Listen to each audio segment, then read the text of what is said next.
Hey guys, today I'm going to tell you how to add fingerprint in Samsung Galaxy A16.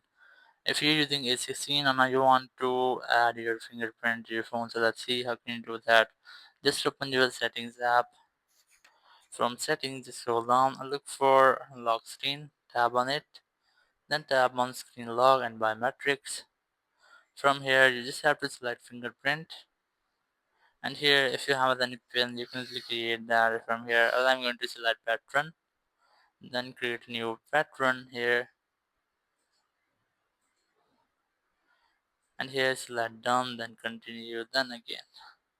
Once you have that, you just have to put your fingerprint on your fingerprint sensor and press and hold and keep moving your fingerprint until the process has been completed.